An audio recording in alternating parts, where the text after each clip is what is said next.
Hello and welcome along to the next part of the course. Here we're going to be looking at the real-world newspaper industry for the strategic case study of August 2018. We're going to look at some key facts and figures, some trends, try to draw out some of the key lessons and insights from the analysis of this industry, and hopefully then that will put you in a better position to anticipate some of the issues that might be coming up on exam day in the strategic case study exam in August. So before we get into the details, let me just give you a quick rundown of what we're going to be covering in this industry analysis. We're going to start with a quick introduction, and we're going to be addressing the question of how exactly we should approach this industry analysis and why.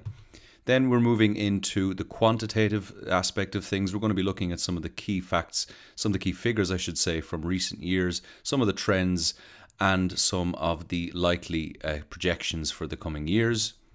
Then we'll move into a qualitative analysis. We're going to be looking at the reasons behind those numbers. We're going to be trying to interpret those declines that we see in the first section and look at some of the causes, the key causes of the declines that we're going to be looking at in that first section. Then in section 3, we're going to look at how some companies in the real world and how different institutions and organizations have reacted to this decline that we've seen in recent years in this industry. And we'll look at some of the techniques and the methods that have been deployed in an attempt to deal with the market as it's been developing. And then in the fourth section, we're going to look at some opportunities and threats facing companies within the newspaper industry. And we will conclude from there.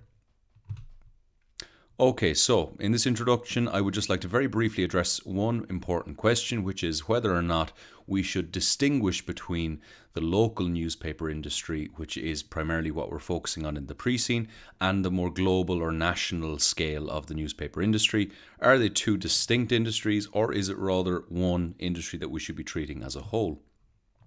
So we have the local on the one hand, which is what we're dealing with in the pre-scene in the case of the Finch News Group. And then we have the global, and the question is whether or not the forces that are precipitating the declines that we see in the local newspaper industry different from those that are causing the more global declines that we're also seeing. There is an interesting article which addresses precisely this question, whether or not this is a print crisis or a local crisis, or is it something else entirely. This is an article from the Journalism Studies Journal from last year. So this is a very recent study, and it's a very interesting conclusion that they draw. They say that the findings indicate that there is neither a print crisis nor a local crisis, but a general newspaper crisis. The readership for both print and online newspapers is decreasing, even as local broadcast news exhibits a rather more stable audience. So the point is here, some people have the impression that what's really declining and dying is just the print newspaper, that is to say the actual physical copies, and that really the online industry is potentially healthy and that things will shift to the online without any overall declines, that it's just a case of time. But what this study indicates is that really it is just a general newspaper crisis. Even the online newspaper presence is in sharp decline. So it's not just print, nor is it just a local crisis. This is a general trend in the whole industry, and indeed the indication from this particular study is that even the local declines can be attributed to the same causes which are causing those more global declines in general. So it is the newspaper as a whole that is suffering, and not just local or print media in general. So with that in mind, let's move into the quantitative analysis. So we're actually going to start with those more global, international figures, and we will then move our way into the more local as we move through the rest of the industry analysis and try to apply some of the lessons that we draw from the more global trends to the more local and regional context. So here we have a look at one of the many very negative looking charts from this industry. This is the absolute number of US newspaper firms from the year 2000 to the year 2013. Even in this just 13-year window, you can see how substantial the declines are. Undoubtedly, of course, this was made worse, exacerbated by the financial crisis around 2008-2009. You can see that the decline sped up around that time, but it has continued into 2013, 14, 15, 16, and right up to the present day, we're seeing continuing declines in US newspaper firms, and that is indeed reflected internationally. Here we see the newspaper circulation in the United States again. You can see more or less healthy numbers up until around the 1980s, and then with the 1990s and the advent of the internet, things start to decline quite rapidly, and that speeds up into the 2000s and 2010s, and you can see that is only continuing into the present day based on the most recent estimates. In the UK, more or less a similar story. Here we have an interesting chart which compares local papers then, or looks at local and regional papers in the UK and looks at closures versus launches. That is to say, old local newspapers closing down versus the number of new local titles that have been opening up. And in almost every case there, with the strange exception of 2013, we've seen more closures across the board, and in most cases substantially more closures than openings of new regional and local titles. And that is reflected again on all international fronts, especially in North America and Europe. Here we have global advertising revenue from print versus online from the 1950s up to the present day, and of course the online is only a relatively recent phenomenon, so that line is much shorter. But you can see there was a very, very steady and healthy increase up until around the 1990s, and then we started to see some volatility in the 1990s, a brief recovery up to the 2000s, and then it seems the internet really kicked in effect, and then the financial crisis made things even worse, and print ad revenue absolutely plummeted way down, and it is only continuing its declines year on year. You can see there the online revenue, it's a fairly modest climb, it has to be said, compared to the drama of that decline in the print revenue. And we'll come back to this issue of online ad revenue a little bit later on in the qualitative section. Here we can see ad revenue by region. We're looking at this globally here, and we have a number of different regions. You've got the Middle East and North Africa there on the left, and you can see relative to all the other regions, that is the healthiest in terms of the newspaper's share of total ad market. Its MENA is way out in front. In countries such as India, for example, we're seeing still a relatively healthy newspaper industry in terms of its ad revenues, but it is also in decline in that country and in other regions. So it has to be said that right across the board, things are looking pretty sad for newspapers in terms of their ad revenues. And you can see there in terms of Western Europe 2010 compared to 2015 from 25% down to 17%. North America similar, 20% to 11%, and right across the board in every region we're seeing a similar pattern. And even in Middle East and North Africa we've dropped from 45% to 32% of the newspaper's share of total advertising market. So not good times for the newspaper industry in terms of ad revenue regardless of the region. Here we're looking at the UK, and this is a very telling chart here. News sites. This is top UK news sites monthly, unique users and time spent per user. This is from 2015, so relatively recent. And it is very interesting to note there, Facebook is listed and is way out in front in terms of news consumption. This is how people are finding their news. This is their first contact with news, is their Facebook news feed. They're seeing articles that are shared, or they're seeing news sites that they follow posted on Facebook. This is really the first point of contact for the vast majority of people. The BBC News then coming in second place in the UK context. And of course, interestingly, the BBC News, that is a state-funded organisation by and large, and it must be very frustrating for those private regional and local newspapers to be seeing those two organisations way out in front. So really challenging times from that perspective as well in the online context. That is where people are going, and it continues to be the case. If we're looking at it in terms of age demographics, unsurprisingly perhaps, you can see here in this chart on the right, newspaper readers versus website newspaper readers versus mobile application newspaper readers. The median age is what we're looking at in each case here. For newspapers, that is to say the actual physical paper, the print paper, the average age, the median age I should say, is 53.5. And then in the case of website newspaper readers, you've got 41.4, and then of course on the mobile you would expect, as you would expect, younger, an median age that is much younger, which is 38.6. So, of course, that indicates that the younger generations are shifting in terms of their news consumption to online and mobile devices primarily. So now let's get into the qualitative analysis. This is where things get really interesting. We have the numbers, we have the figures, we've seen the declines, they've been pretty much universal. So the interesting question is, of course, why has this been happening? There are a number of issues here, and one of the big ones is ad revenues. It seems that online ad revenues, as we saw in that chart above, just cannot compensate. They are nowhere near the same scale as the historical revenues that were coming in for print newspapers. It is just not the same scale. You can see here revenues from online editions of newspapers have come nowhere near matching previous print income from circulation and indeed primarily advertising sales. And that was where the vast majority of the funding used to come from for newspapers. It wasn't so much the actual the fee that the reader paid for an individual newspaper. It was the print ad revenue that was coming in. That was the huge source of revenue, the vast majority. And now newspapers and newspaper organizations, they get only about 1/10 to 1/20th the revenue for a web reader that they would have received for a print reader in the past. So that just cannot replace, in terms of magnitude, in terms of absolute numbers. It seems that the online newspaper just is incapable of replacing that ad revenue. And so this is a really, really tough time and a tough strategic question facing these traditional newspaper organizations. How can they compensate for that loss, that huge loss of print advertising revenue? Classified advertising as well was a big source of revenue for newspapers in the past, for the printed newspaper.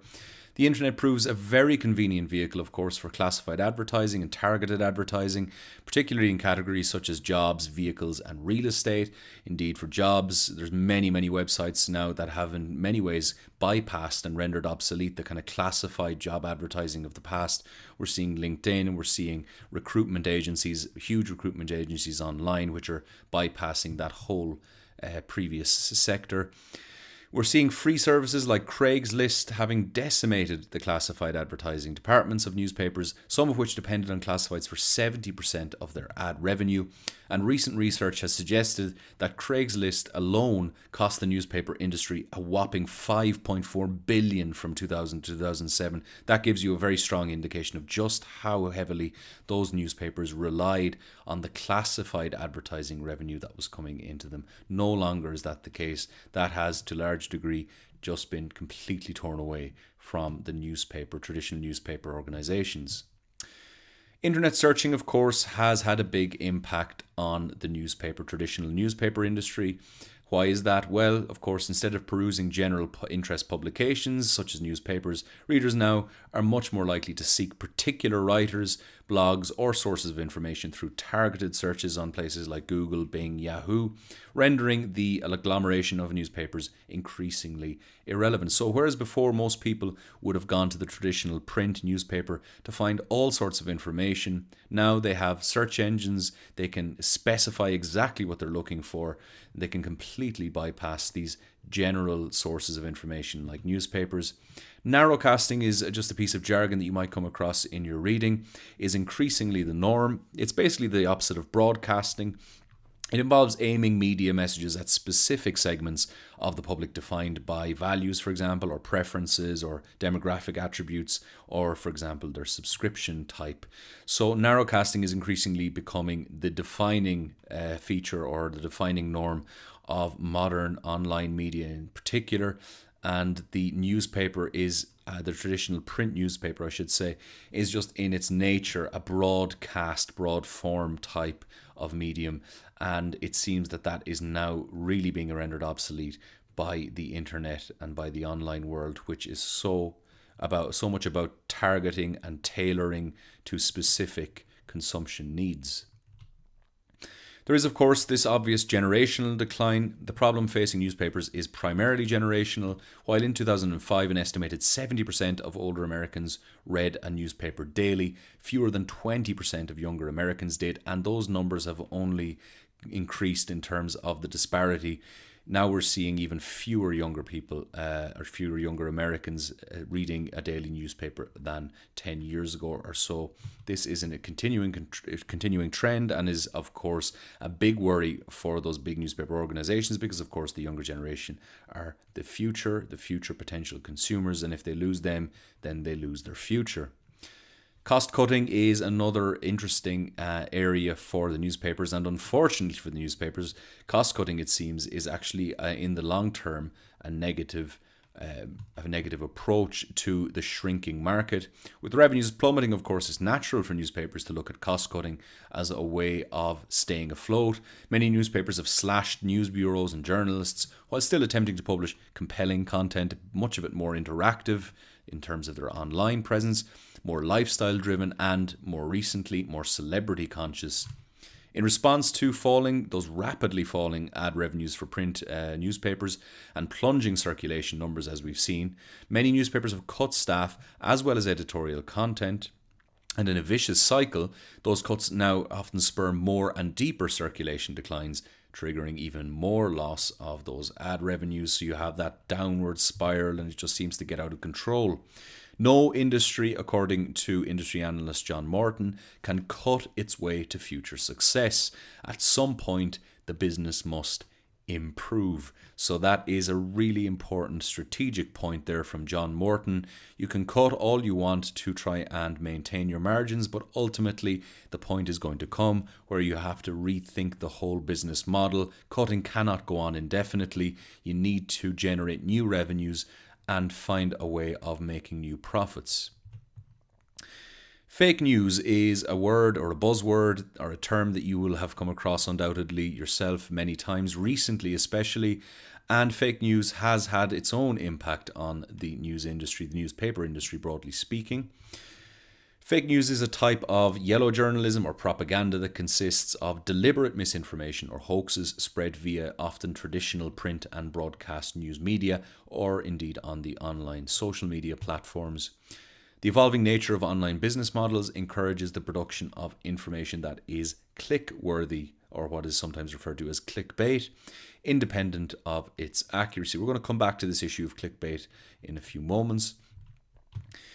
Another interesting feature of this fake news phenomenon is that there are these bots which have been created by programmers online, often by these fake news publishers, and these make their articles appear more popular than they are, or organically or objectively. This makes it more likely then that people will actually come across them and see them, for example, on their social media news feeds. And bots are fake social media accounts, essentially, that are programmed to automatically like or retweet a particular message or news article, for example, or one of these fake news articles that has been created. A June 2018 poll by Axios and SurveyMonkey found that 72% of Americans believe traditional news outlets, the big names, knowingly report false or misleading stories at least sometimes. Now, whether or not that is actually the case, that they do indeed knowingly report false or misleading stories, it's the perception that I want to put an emphasis on here. This is really whopping. 72% of the American population believes that these traditional newspaper outlets are actually intentionally misleading people with fake news stories. So this fake news phenomenon has really undermined the population's faith and trust in those traditional news outlets, and that is a devastating thing to note for these traditional newspapers, because of course they're already suffering, and to have this fake news phenomenon further undermine public confidence is really bad timing, and it could indeed be the death knell of this industry. Case in point was the 2016 US presidential campaign. There have been studies done on the issue of fake news in the context of the presidential campaign. As you can see here on the right, this 2018 study, very recent, by researchers from Princeton University and Dartmouth College and the University of Exeter, so a large number of researchers were involved in this, has examined the consumption of fake news, confirmed fake news, during the 2016 US presidential election, or campaign, I should say, and the study also showed that fake pro-Trump and fake pro-Clinton news stories were read by their supporters, but with a significant difference. Trump supporters consumed far more, 40%, than Clinton supporters at 15%, and that may be a significant consideration.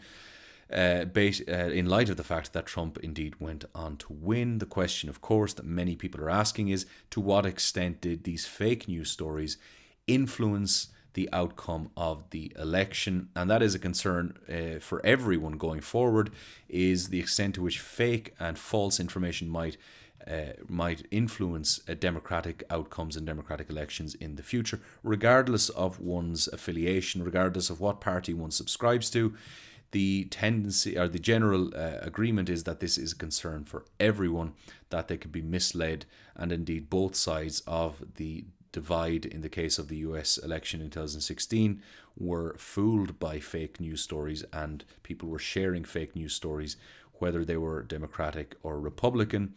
Facebook was by far the key gateway website where these fake stories were spread. As we saw earlier in the case of the UK, the Facebook news feed is their first point of contact for the vast majority of people now in terms of getting their news, which led people then to go on to these fake news websites. Traditional journalism, though, is it still the foundation? Is there still something to be said for traditional journalism and its values? Well, according to John S. Carroll, who's a former editor of the Los Angeles Times, newspapers are doing the reporting. They're still doing the reporting in this country. Google and Yahoo, according to John S. Carroll, aren't those people putting reporters on the street in any number, and blogs can't afford it. So basically, on this perception, or from this point of view, the newspapers are still ultimately the ones who are producing the news at source. And what's happening is that online platforms and media and online websites, news websites, are actually parasites on these traditional newspaper journalists. They're actually just using the information and using the work of these traditional newspaper journalists who are doing all of the work on the ground. Without them, according at least to John S. Carroll, these news websites and these online platforms would have nothing. So many online new media are not saddled with expensive union contracts and printing presses, for example, delivery fleets and overheads built up over many, many decades. Many of these competitors online are simply aggregators of news, as John S. Carroll has pointed out, and often this is derived from the original print sources, but without print media's capital-intensive overheads. So that's obviously where they're getting their competitive advantage, and that's what's squeezing these traditional newspapers, these print newspapers. One recent estimate has put the percentage of online news derived from newspapers at a whopping 80%. So really, that is a good, strong indication that John S. Carroll is actually onto something, and what he's saying is to a large extent true.